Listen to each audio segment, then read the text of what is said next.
Mumbai, in November 2008, was the undisputed financial engine of India. It's a city of millions, heavily policed, constantly moving, and highly secure. But off the coast, in the darkness of the Arabian Sea, 10 young men carrying assault rifles, explosives, and satellite phones were moving toward the city in an inflatable speedboat. They landed discreetly at a fisherman's colony in Colaba. When locals noticed the men and asked who they were, the intruders told them to mind their own business, split into smaller groups, and vanished into the city streets. By infiltrating directly from the water, they completely bypassed the military checkpoints and border security that typically insulate the nation, exposing a massive blind spot along Mumbai's maritime perimeter. Mumbai had faced severe violence before. In 1993 and again in 2006, the city endured coordinated bombings, leaving behind mangled train cars and massive casualties in rapid hit-and-run strikes. The November 26 operation was designed with a different goal. This was a military-style amphibious invasion organized to seize territory and hold a major metropolis hostage in a prolonged urban siege. Within hours, these 10 men executed simultaneous strikes across South Mumbai. They hit the crowded Chhatrapati Shivaji Terminus railway station, 2 luxury hotels, a popular tourist cafe, and a residential Jewish community center. 10 infantrymen managed to paralyze a megacity of 18 million people for almost 3 days. Understanding how they did this requires looking at how the entire operation was micromanaged from hundreds of miles away. The operation began months earlier in training camps across the border in Pakistan. The militant group Lashkar-e-Taiba selected these recruits for a rigorous curriculum covering psychological conditioning, marine navigation, and advanced infantry combat. While the men trained, an operative named David Headley traveled to India to scout the exact targets. He recorded video and GPS coordinates for the railway station, the luxury hotels, and Nariman House. Back in Pakistan, handlers mapped Headley's reconnaissance onto consumer tools like Google Maps. The attackers studied these digital blueprints for months, memorizing the entrances, exits, and internal hallways of buildings they had never actually visited. By combining heavy militant combat conditioning with precise, open-source digital intelligence, the organizers engineered a highly lethal, hyper-informed strike force. The violence started at 9:30 p.m. local time. At the Chhatrapati Shivaji Terminus, attackers Ajmal Kasab and Ismail Khan walked into the passenger hall and opened fire with AK-47s, killing dozens in minutes.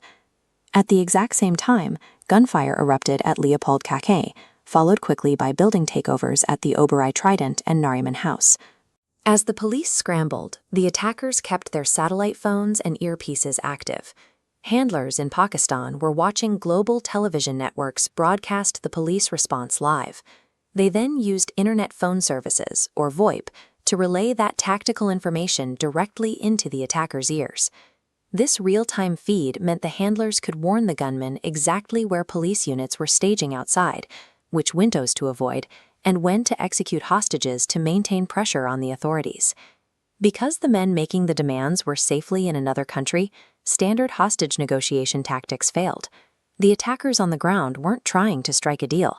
They were following remote instructions to maximize casualties. Local Mumbai police were the first responders on the ground.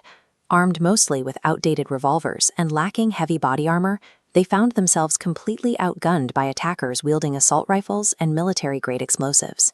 Despite the mismatch, officers engaged the gunmen in the streets. Senior commanders Hemant Karkare, Ashok Kamte, and Vijay Salaskar were killed in a close-quarters ambush. Shortly after, an unarmed assistant sub-inspector named Tukaram Omble lunged at a terrorist's rifle, absorbing fatal gunfire to allow his team to close in. Omble's final action allowed the police to physically subdue the gunmen. They arrested Ajmal Kasab, the sole survivor of the 10-man infiltration team. Taking him alive broke the entire operation. A mission designed to end in 10 anonymous casualties instead yielded a living witness who could trace the conspiracy directly back to its architects. It took India's elite NSG and Marcos Commandos 3 days to systematically clear Nariman House and end the final stand at the burning Taj Mahal Palace Hotel. After 58 hours of continuous combat, the siege concluded. 166 innocent people, including foreign nationals and multiple security personnel, were dead. Back in custody, Kasab detailed the sea route, the training camps, and the specific individuals who ordered the attack.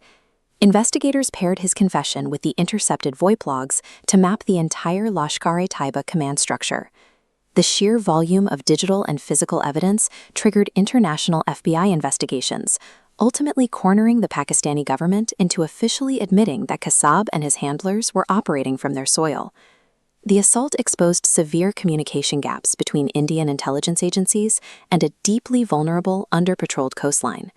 In response, the Indian government overhauled its counterterrorism infrastructure. They established the National Investigation Agency to coordinate federal intelligence and created Force One, a specialized rapid response commando unit based directly in Mumbai.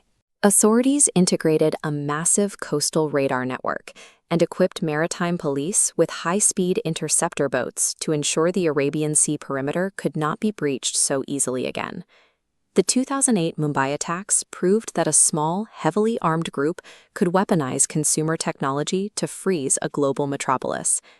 This event forced governments worldwide to drastically rethink how they anticipate and defend against mobile, digitally coordinated urban warfare.